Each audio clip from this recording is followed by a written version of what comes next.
حضرت موسیٰ کلیم علیہ السلام جب قوم نے غداری کی، نافرمانی کی، حضرت کلیم موسیٰ علیہ السلام نے دعا کی، اللہ جو کافر ہیں ان سب کو تو دریا میں غرق کر دے۔ اللہ نے فرمایا ٹھیک ہے، آپ نکلو، دریا میں جاؤ گے تو ہم رستے بنائیں گے اور ان کو ڈبا دیں گے۔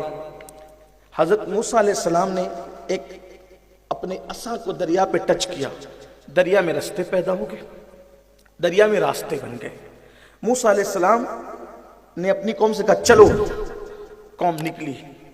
ایک بات یہ بھی ہے کہ موسیٰ علیہ السلام کی قوم ایمان لانے کے بعد بھی بات بات پر موسیٰ علیہ السلام سے بحث و تکرار کرتی، ایمان لانے کے بعد۔ جب موسیٰ علیہ السلام نے دریا کا پر عصا مارا، رستہ بن گیا، تو ان کے 12 قبیلے تھے اور ایک رستہ نہیں بنا، 12 رستے بنے، ہر قبیلے کا الگ رستہ۔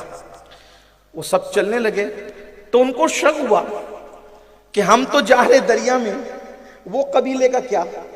انہوں نے کہا کہ حضرت وہ ہمیں دکھنا چاہیے اور باتیں بھی ہونی چاہیے۔ تو موسیٰ علیہ السلام نے دوسری بار عصا کو ٹچ کیا، چونکہ جب دریا پھٹا نا تو ایسے نہیں پھٹا، بلکہ پانی کی لہریں دیوار بن گئی تھی، پانی کی لہریں دیوار بن گئی تھی۔ اب انہوں نے کہا کہ یہ دیوار ہے، ہمیں دکھنا نہیں کہ کون جا رہا ہے کون نہیں جا رہا ہے۔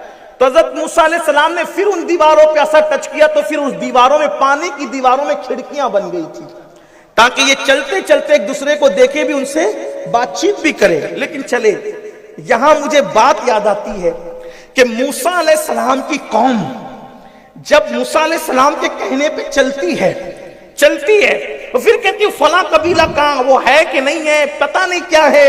لیکن جب میرے محبوب کے صحابہ کی بات آتی ہے تو قربان، وہاں کوئی شک نہیں، کوئی ڈاؤٹ نہیں، کوئی تکرار نہیں، بلکہ حال یہ ہوتا ہے کہ اللہ کے رسول فرماتے چلو احد کی طرف، چلو احد کی طرف، تو مسلح چھوڑ کر جہاں ابو بکر صدیق آتے ہیں وہیں پر پہلی رات کی دلہن چھوڑ کر حضرت حنظلہ بھی آ جاتے ہیں اور بتاتے ہیں ہمیں زندگی سے کیا مطلب اور کسی سے کیا مطلب، کوئی آئے یا نہ آئے، محبوب نے کہہ دیا تو جلدی جائیں گے، حتیٰ کہ غسل کی بھی تاخیر نہیں کریں گے تاکہ محبوب کے فرمان پر عمل کرنے میں دیری نہ ہو جائے۔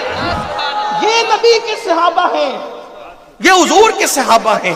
جناب موسیٰ کی قوم کا حال یہ، اپنے نبی کے صحابہ کا حال یہ۔ اسی لیے صحابہ کا احترام بھی ہونا چاہیے اور بہت ہونا چاہیے اور سب سے زیادہ ہونا چاہیے۔